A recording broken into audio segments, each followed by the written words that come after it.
You just got to get on with it. You do it. If you don't do it, no one else is going to do it for you. So even in the lowest moments of my life, I've got to get on that radio at showtime. 6 o'clock, I'm on. The first 5 years in this country, I knew what I needed to do. I needed to create a brand for myself. I wanted to execute the best radio show that I could ever do.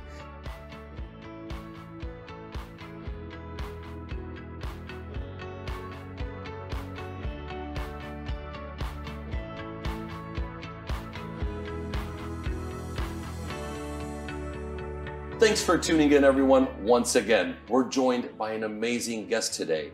For years, many across the UAE have been waking up to his unique voice. Him, alongside with his team, can actually make your morning commute to work enjoyable. If you didn't already guess, yes, I'm talking about the one and only Kris Fade. Man, welcome to the studio. Thank you. A pleasure and honor. What a welcome. Thank you. Thanks. It's always good to have you here. Thank you. It's always good to be here. So, I want to talk a little bit. There's plenty that we want to talk about today. Sure. But to start with, I want to go back in time a little bit. We've had the time to talk off camera, and you've got some really interesting stories about your upbringing, your background. Take us a little bit back. Tell us who's Kris Fade, where do you come from, your background, all of that stuff. Kris Fade's actually Kristen George Fahad. I come from a Lebanese family. My parents migrated to Australia when they were younger, and we grew up in Sydney, Australia. Beautiful Lebanese family living in Australia. That's where I come from. And I went to school, didn't go to college. After school, I didn't really feel like I knew what I wanted to do. I was 17, 18 years old at the time. I was like, I didn't go too well either. Parents wanted me to repeat school. They wanted me to do my final grade again to get enough grades to go into college. I nearly did that, but I opted not to. So I went to what they call in Australia TAFE, which is sort of like if you can't get into college, you go to TAFE. Absolutely. And I only went there because I didn't know what I wanted to do at that age. And I feel like we get pressured sometimes at the age of 17 or 18 that you got to know what you want to do with your life right now. Especially by Middle Eastern parents. 100%. Middle Eastern parents are the best at it. They're like, what are you? You'll be a doctor, an accountant, a lawyer, an engineer. My dad always wanted me to be a pilot, right? So I went into TAFE and I did marketing for a little bit. I got a little diploma in it, 2-year course, short. I really just played it and hung around with my mates, really. And then after I finished that, I still didn't know what I wanted to do. Sure. So I worked in a cafe for 4 years, making coffee, cutting sandwiches up, part-time, washing cars for a company called Crystal Car Wash. I was the dry. I used to dry the cars that came through. And I did that for about 5 years. I had a really good time doing it. Okay. But at the same time, I was finding myself. Eventually, I used that marketing diploma that I had to get a job. And within about a year of working for this company, the boss called me into her office. She says, man, I don't feel like this job's for you. I said, what do you mean? She goes, I don't know. I just don't feel like this corporate office job is for you. She said, I was driving to work today and I heard a commercial on the radio station, our local radio station, that they were looking for someone to drive their promotional radio car around. And she says, I feel like this is something that you'd be really good at. So in a way, she wanted to get rid of me, I felt, at the same time. But something clicked and I thought, you know what? Let's give it a go. So I applied for this radio job for our local radio station called The Edge 96.1. And after probably about 200-300 applicants, they cut it down to the top 5.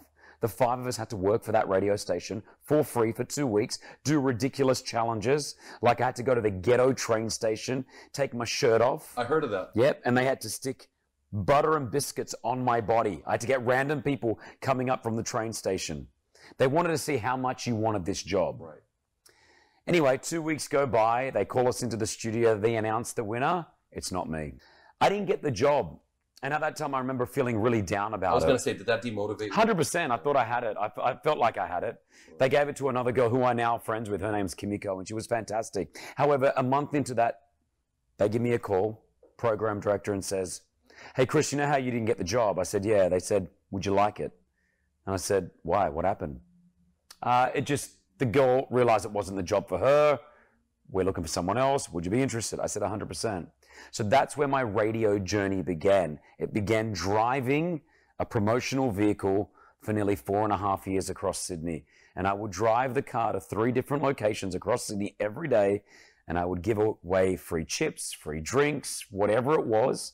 I'd then drive the car back home, fill it up with gas, put it into the car park, wash and clean the area where all the prizes were every day for the radio station. And I did it for 4 years, but that's when I realized I had a key, had access to one of the biggest radio networks in Australia. Even though I was downstairs just driving the promo car around, I started talking to the presenters. And the presenters are usually cool, the radio guys, right?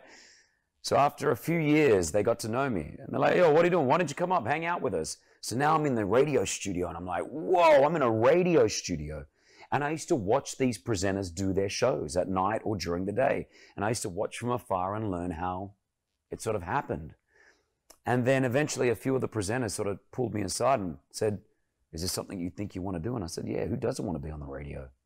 And so I learned the craft by watching them. Right. And then about 4 years after I was driving the promotional car around, one of the program directors said to me, we're going to put you on 12 a.m. till 5 a.m. every single day. So they call it the graveyard shift. It's horrible because you're obviously on from midnight to 5 a.m. But that was my foot in the door. That was my first taste of radio. And that's where my radio career began. You never thought you were going to enter that field. You just kind of fell into it. Man, I grew up with a lisp. I used to talk like this. Really? Yeah. How did you overcome it? Because I did too.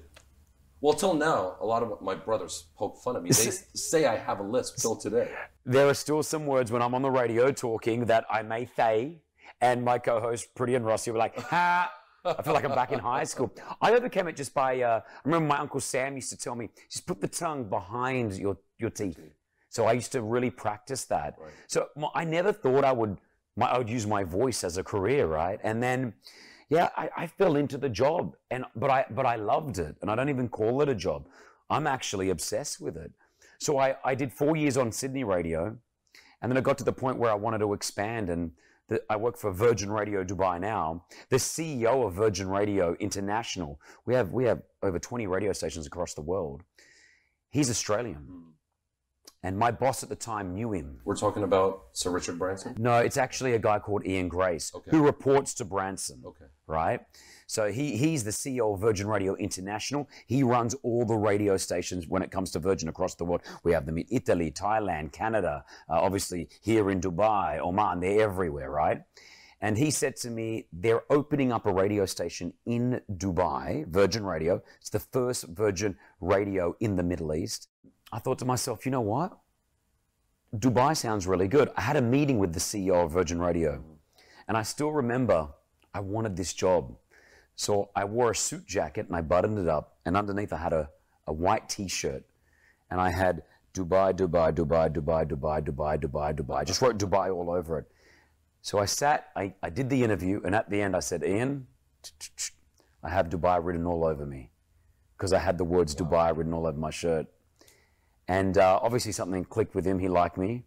He called me up probably a couple of weeks later and he said, I've got 2 jobs, choose one. Do you want to go to Kuala Lumpur? We've got a radio station there. Or do you want to go to Dubai? And you chose Dubai. 10 years ago, there wasn't too much on Dubai, but I chose Dubai. Why'd you choose Dubai? I thought it was 4 hours from Lebanon. Right. I'd improve my Arabic, come to the roots a little bit. Dubai always had that wow factor to it. So you've been living in Dubai for the past 10 years. What does Dubai, or even the UAE as a whole, mean to Kris Fade? Dubai is a city like no other, and I say it all the time. I feel like, I was speaking to the guys from Dubai Tourism recently. I said, I feel like I'm an ambassador for Dubai. And they said, we look at you as an ambassador for Dubai. When I sit down with all the celebrities and I start talking about Dubai, their passion, you can see in their eyes as well for a city that they've just met. And I go to them, you've just met our city. Start a relationship and then you'll fall in love with Dubai, because it's so true. It's one of the safest cities in the world. My kids can go to school and I know that they're safe. I earn great money here. Everything that I've wanted, the city does everything they can to make you feel at home. I hosted the Pope's visit when he was here, the Pope in Abu Dhabi. I was sitting there and I was like, this is amazing. We have every religion under the sun together in a stadium of 30,000 people watching the Pope give service in an Islamic country. And it was the best morning ever.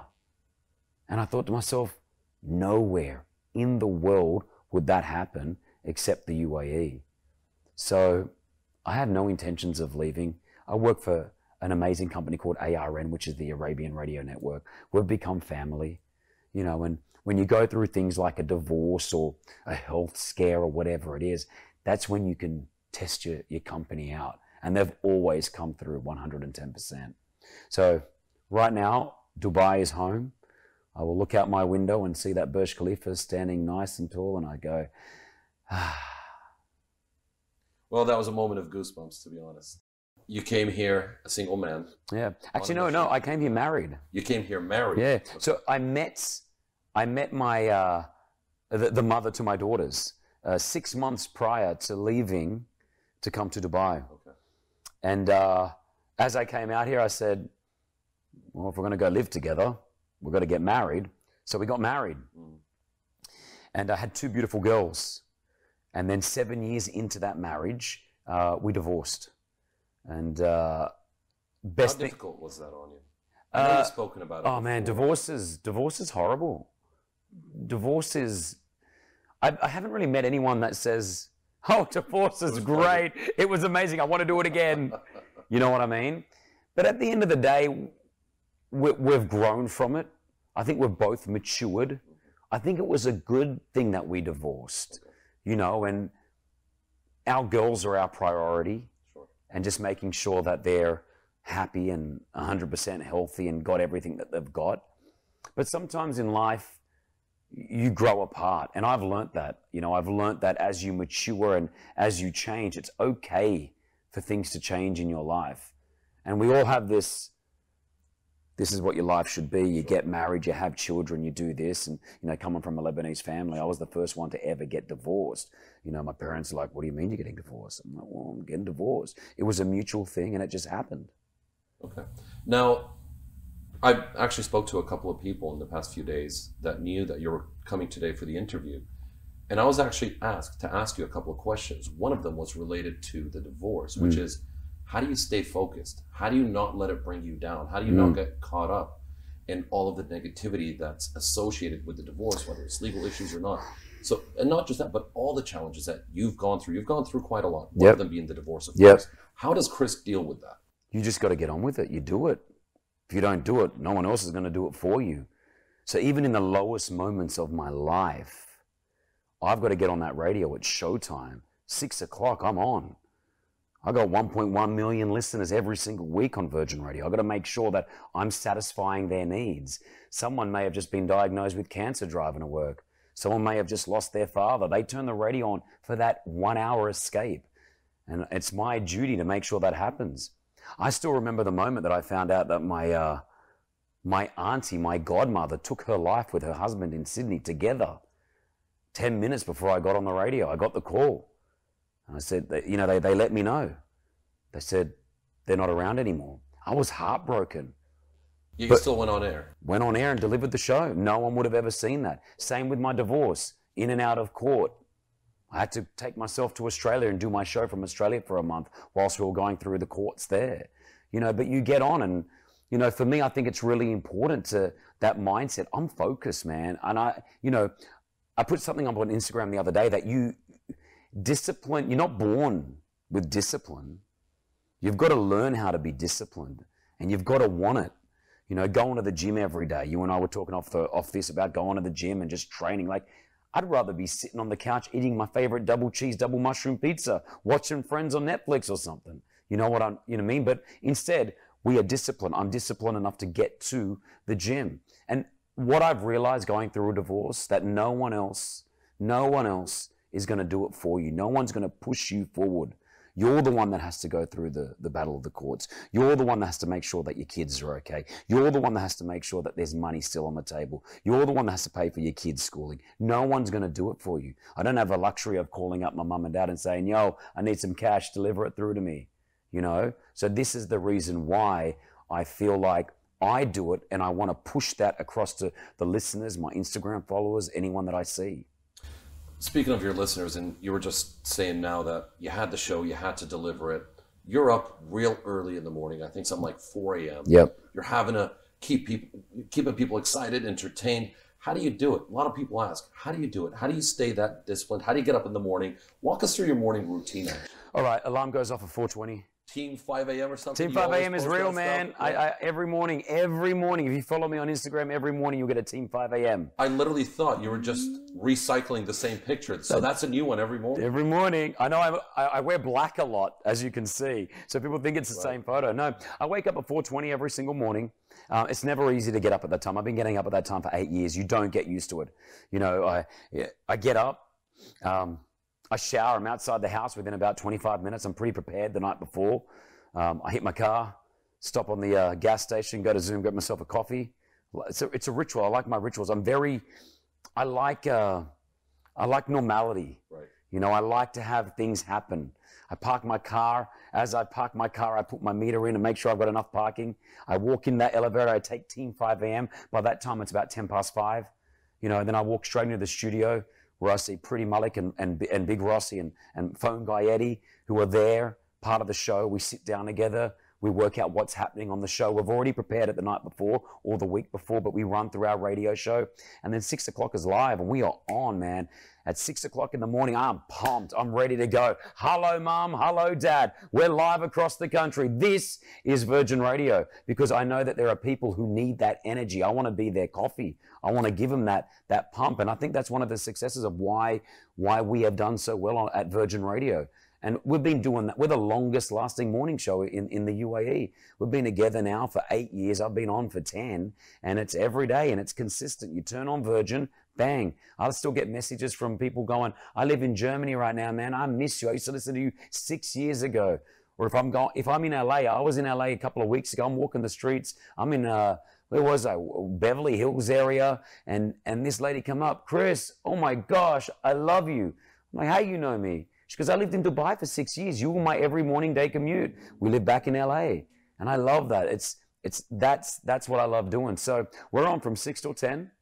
Then we stay in that studio for an hour or so, just doing preparation for the next show, pre-recording, getting what we've got to get done. And then the day is mine. I hit the gym. My 11:30 is my gym time. 11:30 to 1 is my time most of the time. I try not to put any meetings in there, any commitments. I just need that time to shut off and work on myself. As you know, I was fairly overweight back in the day. I was 128 kilos, and health became my sort of vision. So 6 days a week, I like to get into the gym and focus on myself. After that, there's meetings for the company, there's meetings for myself, my personal commitments, hanging out with the kids. And that's a day, every day, and we do it every day, and I'm blessed to be able to do it every day. You just mentioned Beverly Hills. Yep. You've been associated with a lot of celebrities. Will Smith helped you get engaged, yep, I believe. And I looked at your Instagram. It's amazing the lineup of celebrities that you've been hanging around with. With all of that going on, you still decided to step out of that a little bit, which is what I want to talk to you about now. Sure. And it's Kris Fade gone from being a radio personality associated with all the celebrities. People who would look at you from the surface would think, you know what? He's reached a certain level of success. He's got it all. But it's not enough for you. You've now gone into another field, the crazy unknown world of entrepreneurship. Yeah. Why would you do that when you have this going on? And tell us a little bit more about Fade Fit products and all that stuff. Interesting. You know, I sat down with Robbie Williams. Do you know Robbie Williams? You know, sold out Wembley, I think 4 times in a row. He's amazing, right? Had never met him before. And I had an interview with him. And there I am in Dubai, beautiful beach backdrop. He rocks up wearing his Versace shirt and his Versace pants. He had his blinged out sort of glasses. And we got talking, and, you know, great interview. And he's fantastic. I actually love him more. I loved him before, but now that I've sat down with him for half an hour, I love him even more. And he said something to me which I loved. I said to him, we talked about his outfit, and I said to him, what's the most expensive thing you buy? Like, what do you got? You got money? I said, you mustn't think when you buy this sort of stuff about the dollar figure. He goes, no, I do. I go, what do you mean you do? He goes, well, even when I bought this shirt, which would have been about a $400 shirt, he thinks about the price. This guy's worth a couple of $100 million. And I said, you still think that? He goes, it's in me. I'll always have that feeling of this is costing a lot, you know? And he goes, it makes me want to work more. It makes me want to continue touring. It makes me want to keep selling out shows because I always want the cash flow. So I know that if I'm buying these things, these cars, these shirts, that I've got the money coming back. So this actually drives me to work harder. And that was ironic because I was thinking the other day, now that I have more money than I did 10 years ago, I'm still that same guy. If I'm buying something that may be a little bit expensive, I go through the guilt process, and then I've got to tell myself, you worked hard for it, you want it. So to bring it back to these products, I knew that radio was my passion and I loved it. And I'll be doing radio till the day I die, touch wood. But I wanted a different stream of income. And I do a lot of presenting and a lot of hosting events and appearances, which gives me other income, which is fantastic. But I knew I wanted something else. And I didn't go searching for the snacks. This didn't just fly to me and go, oh, this is what I want to do. It came one day when I was walking with my girls, Nushi and Kiki, through a Carrefour aisle, and I lost a lot of weight, and I was on a health kick. So gone were the days where I was throwing chocolate cookies and crisps into my trolley. It was more of the healthier options. And I was looking after myself, and then I realized my girls, my own daughters, I'm not looking after their health enough. So I went to go get them healthy snacks for kids. And I found that the pricing of healthy snacks for kids was through the roof. It wasn't affordable. It wasn't attainable.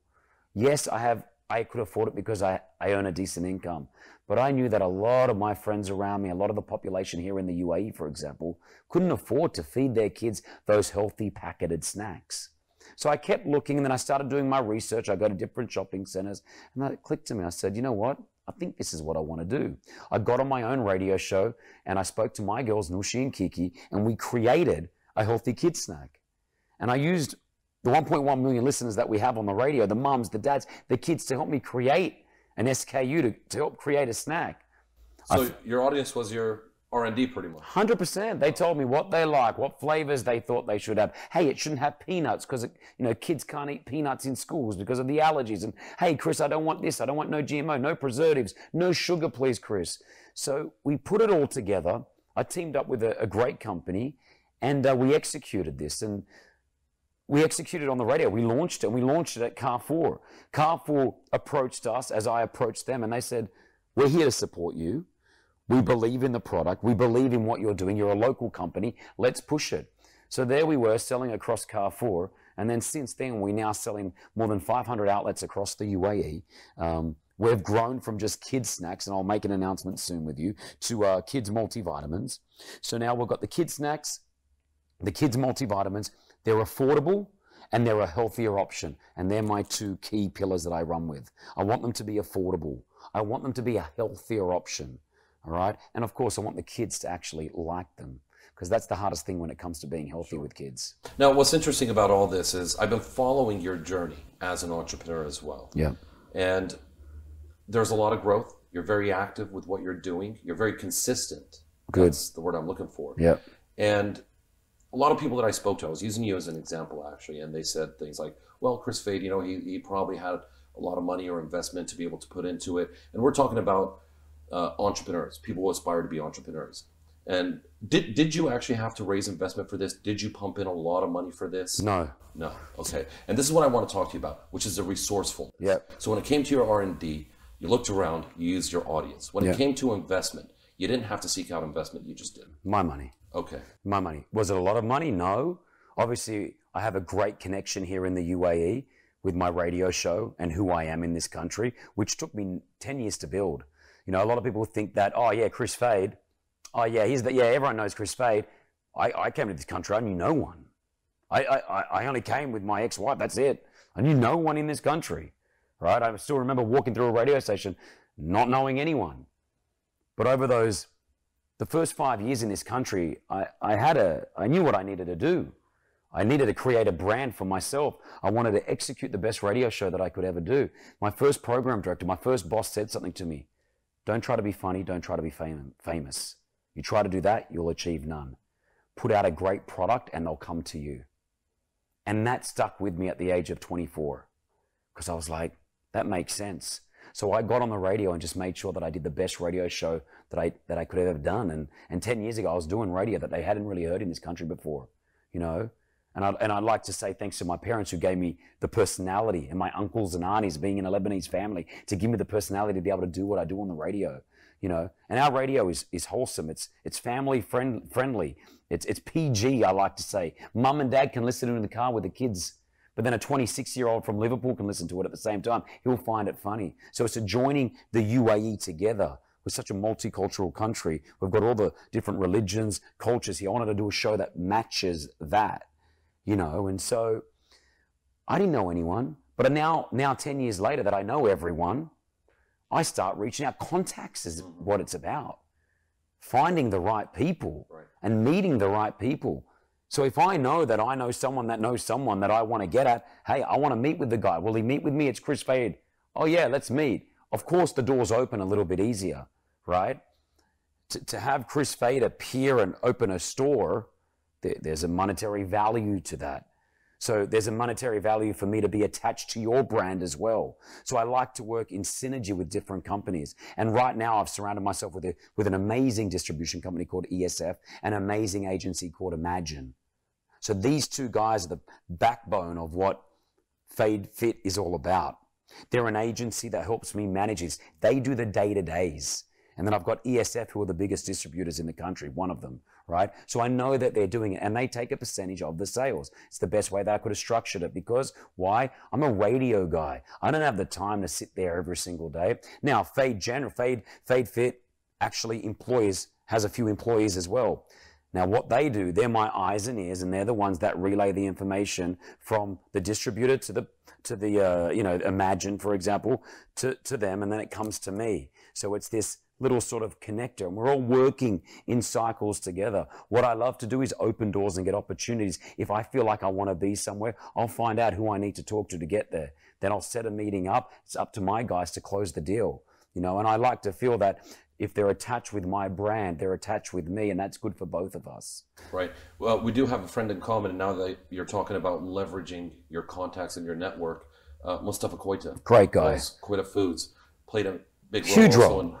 Tell us a little bit more about that, because Mustafa Koita was one of the first entrepreneurs that I interviewed here in Dubai. I love him. And I learned so much from him. Yeah, really, really good guy. Now, if you don't know Mustafa Koita, Koita Organic Milks is what it started off with. Now he's got a whole range of milks, from almond to soy to lactose-free. He owns it. He just started distributing in the Philippines and a bunch of other countries, and it all started here. He employed me. He booked me to promote his milk. That's how I met him. So my manager called me, Karen, and said, hey, there's this milk company called Koita. Me thinking it was Japanese for some reason. I don't know why, right? They want you to help get their product, their brand out. Sure. So we did a deal, and Mustafa and I just clicked. You know when you click with people? I clicked with him. We just started talking, and over about a year, I was helping him promote this, and he became more of a friend. And then he said something to me as well. He said, you promote other people's brands a lot. Why don't you have your own brand for your kids? Because I asked him, what are you doing this for? He said, I'm doing it for my kids. I want to make sure that I want to give something to my kids when I get older. And that was a little light bulb moment. That's where it got it all stirring, and I was just looking for that idea that I wanted to do. So when I went to the shops and realized that the healthy snacks for kids was a market that I think I needed to get into, it sort of looped around to Koita, and I called him up. I'm like, yo, what do you think about healthy snacks, man? He's like, I love the idea. And then, that's where it all sort of formed, and he's given me some good guidance, Now, we still talk. And he's like, yo, where you at with things? I'm like, I'm here. I'm like, where are you at with yours? And the growth of our company has been phenomenal in the 2 years we've been around. And, from what I know and what I hear about numbers and where we are growth-wise within the industry, we're at a really, really good rate. Okay, so let's talk numbers, if you can. Sure. Tell us a little bit about the numbers, the growth, which is very important. I want to know more about that, but also because you're introducing a new line of products. You're launching something new. We are. Soon. Can I do it now? Absolutely. I actually haven't mentioned it anyway. This is the first time. And what a better platform than Forbes? 100%. I thought, what a great, this is the best platform. Tell us a bit more. Obviously the kid snacks, which are here, we've got 3 SKUs for kid snacks, which one's a berry berry sort of base. The other one's just a date base, and the third one is a chocolate base. So they're the 3 kids snacks, our 3 kids SKUs. I would get messages every single day from an adult going, Kris, don't tell anyone, but I eat the kids snacks. I finished the vitamins you gave me, by the way, and I felt horrible because I wanted to give them to my son. And you got through them all. I went through them all. Well, that's the thing. The products taste great, and there's no reason why you can't eat them. It's the same products. It's not like we've got special ingredients just for the kids. They're just healthier snacks. So I realized that some adults, it was like they were feeling guilty for eating the kids' snacks, right? You felt guilty. Like, I still remember leaving a Zoom at the gas station.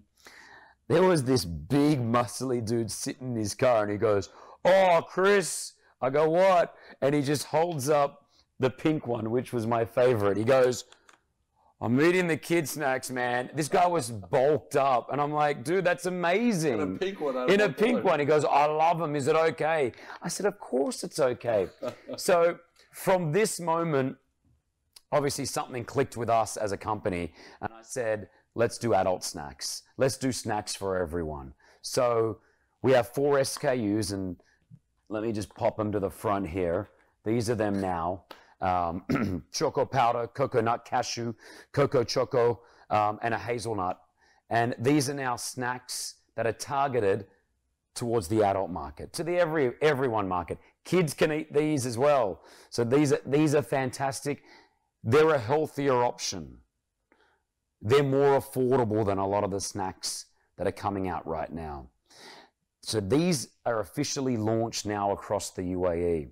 So now Fade Fit and Fade Fit Kids together, we have 1, 2, 3, 4, 5, 6, 7, 8 SKUs coming into the market. We started off as a kids snack company. We're now into the adult snack company. We've got the multivitamins, and there is more to be revealed over the next year, which we've already signed, sealed, and now we've just got to deliver it. So it's a growing market. My vision for this brand is obviously to be one of the biggest snack and healthy sort of companies within the GCC, and then I want to expand it into Europe and the States. I've already had a lot of interest from America. We have FDA approval on these products, which is fantastic. Actually, our multivitamins are made in New York City. So it's all coming together. It's a lot of hard work that I've got to do, but I want to get there. And one of the reasons why is because of that, again, that healthier, more affordable option. Here's the thing that I wanted to say, and I'm glad that we're here. Sometimes nutritionists, or really the healthy humans who I love, these guys are so amazing because they're so invested into themselves. They'll call and they'll send me a message, Kris, but it's got a little bit of natural sugar in it, or Kris, it's got something called maltitol, which is a sweetness sort of feel to it. That's, that's not healthy. Here's the deal. I wanted to create a healthier option. I'm trying to get the kids off eating those chocolate biscuits, that chocolate spread, the crisps. I'm trying to move them from that to a healthier yet tastier option. And when you talk to the big guys, the leaders of these, they'll tell you the same thing. I can give you a product that is 0 in everything, 0, 0, 0, 0, 0. Kids will have one bite of it and say, no, thank you. And they won't buy it again. Because at the end of the day, as a parent, as you are, if you fed your kids something and they went, nah, well, you're going to do it again. How often are you going to try to do it? So we've created an amazing formula with the brand. And I use my girls, Nushi and Kiki. I made one of them the general manager and the other one the finance controller. I was actually going to ask you that because that's quite interesting. I was going to say you have an interesting general manager and CFO. They are the bosses. They are here on set with us right now. They are watching this. Absolutely. They help us make the decisions of the company. So I would feed them and I would say, what do you think of this? What do you think of that? Would you taste this? Yeah, I like it. Their friends would come over, would try it. I've made some great partnerships with EMA, for example. We're in Kidzania. So you can make our snacks in Kidzania, right? And that's so important for me because it allows me to see what the kids, if they do like it or if they don't like it. You know, there's a lot of things on the table. I'll tell you something, honestly, as an entrepreneur myself, the passion that you have, and I don't know if anybody has told you this, but truly, genuinely speaking, I was just watching you right now and the passion that you have when you're talking about your products and everything else. So congratulations on growing this company. Thank you. I definitely wish you all the best with it. Thank you. And I'm a fan. Honestly, I'm a fan. And I appreciate that. I am going to say one for my son this time. Who are some of the celebrities that have left the biggest impact on you? Of course, you mentioned earlier Will Smith. Will Smith helped me propose to my fiancée, Brianna, in Jordan. And I had reached out to Will. I had interviewed him a few times. And when I reached out to say, would you help me propose, I wasn't expecting a yes back. He's one of the biggest celebrities in the world. And the reply was like 100%. He's like, can I have a say on how we do it, though? I was like, you're Will Smith. You can do whatever you want. And he came up with an amazing idea, which we executed. And my fiancée is going to be my wife very soon, Brianna. And he, for me, is, even after, when all the cameras were off and no one was around, you know, he said to me, man, like, this is a big decision. And I want to thank you so much for including me. And then he pulled Brianna and I aside. Again, no cameras were around. And he just said, what you guys have promised today is a promise that you'll live with for the rest of your life. I want you to do all you can to make sure that this promise stays. And I was like, gosh, this is amazing. We walked off and we're like, Will Smith. So there's something in my heart about Will Smith. And then just a few months ago, I was in Paris to interview him. And for the Bad Boys. For Bad Boys. And Martin Lawrence. Martin Lawrence. I saw that. Yeah, great movie. And he, as soon as he saw me, he went, yo, there's my man. There's my man. Are we still good? We still getting married? And I'm like, of course we're getting married. And just those little things. So he's definitely, you know, he's got something in there. I'm a huge rock fan, Dwayne "The Rock" Johnson. And Sorry to interrupt. Now, this is important because last time I ran into you, you were telling me that you wanted the opportunity to talk to Dwayne "The Rock" Johnson. Got it. And you did it. I saw that a few days later. I was really excited. You know, there are a selected few people that I follow and who I've been told, and I see it in my Instagram or on the radio, that I inspire people. And I love that. I love that because it inspires me to keep going. You fuel off from other people. The Rock is who I look up to a lot of the time. I'd never met The Rock in my life, but I loved his work ethic. This guy would be in the gym at 4 a.m. in the morning. Have I trained at 4 a.m. in the morning? 100%. Why? Because I go to myself, The Rock's doing it, I can do it, right? So there's something about his work ethic, the way that he treats other people. You can see that connection. I love his movies. I love his story. He came from nothing. He's now the highest paid, actor in Hollywood. He's got his own production company. He's doing it all. So I wanted to interview him, and I never got to him, except a few months ago when I flew to London. And I don't get nervous when I do interviews. With celebrities, I'm usually pretty cool. Even when I do the Oscars red carpet, there's a bit of nerves there, but it's there. The Rock, I'm sitting in a room, me and just another guy waiting to do an interview. And I hear his voice from just down the hall. And I'm like, in my head, that's The Rock. That's The Rock. And then he just gets into my vision. And I just see him standing on the corner. He's big, but you don't realize how big The Rock is.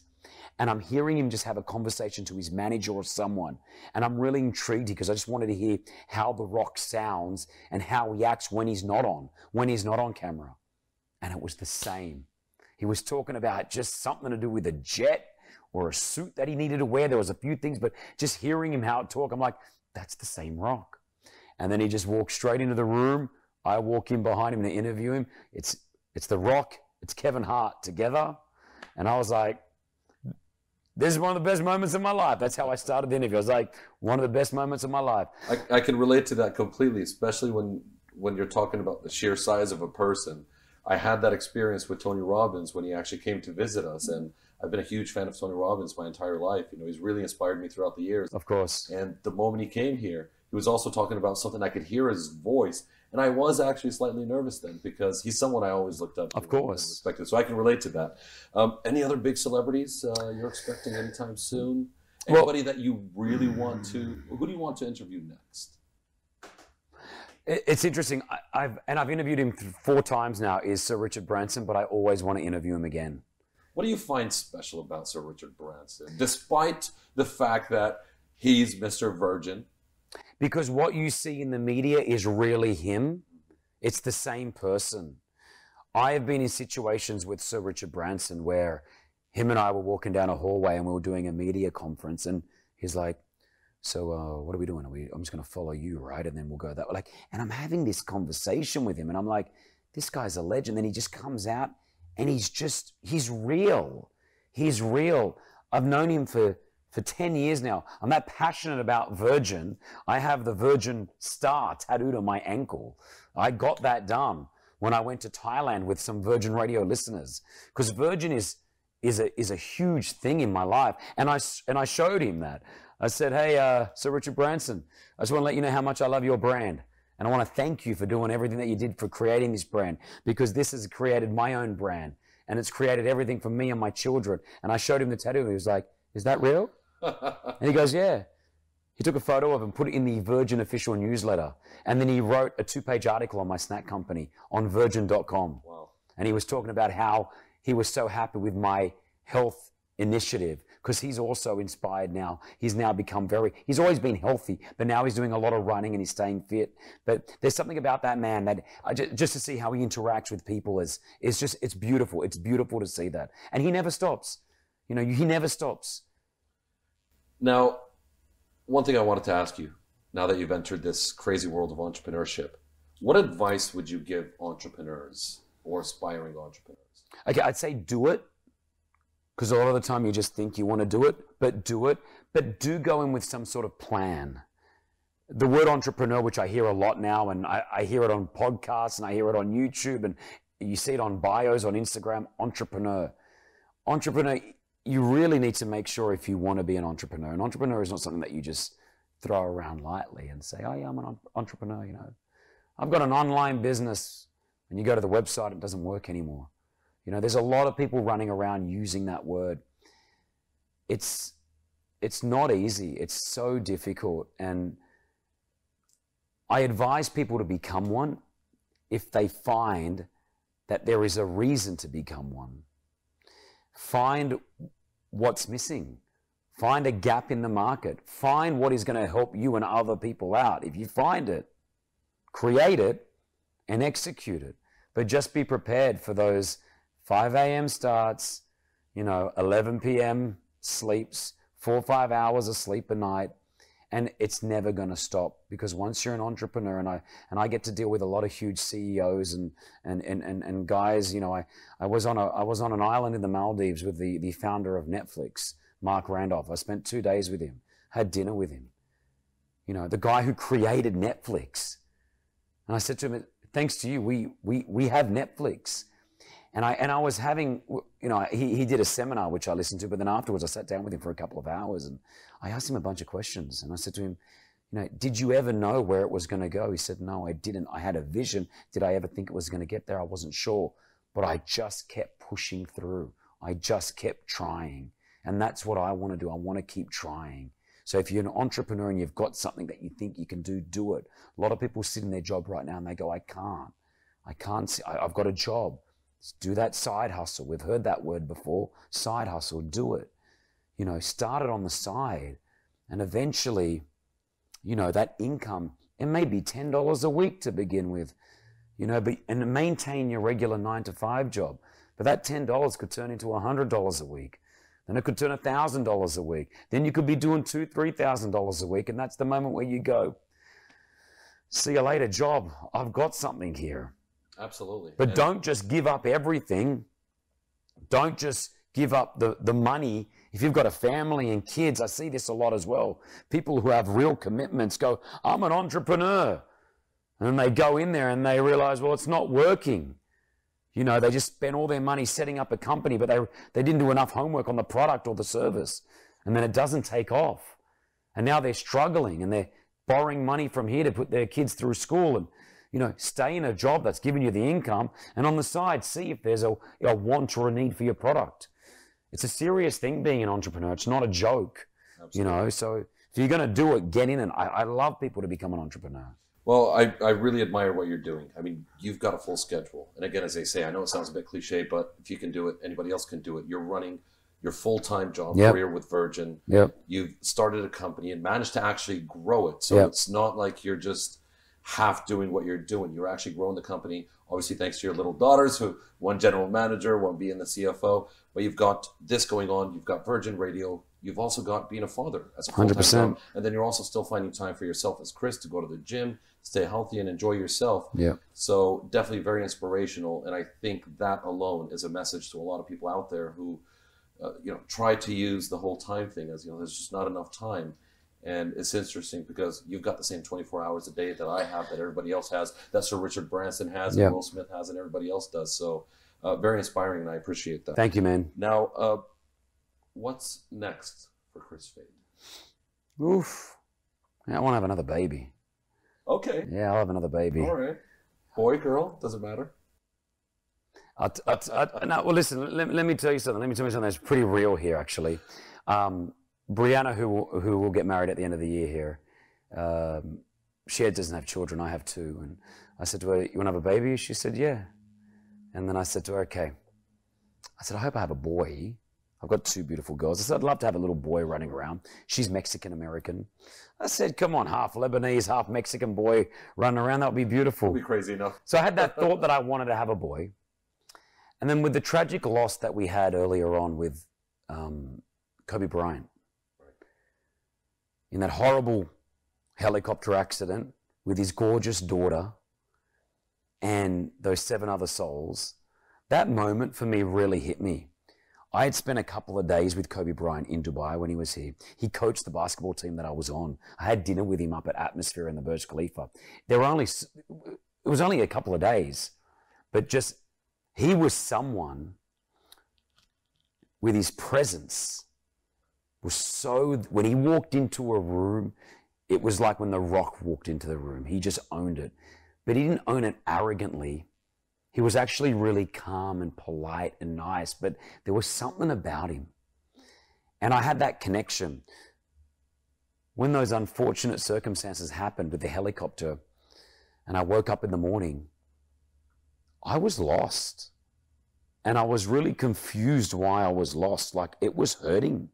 It was like I lost a family member, like a close family member. I was trying to work out why.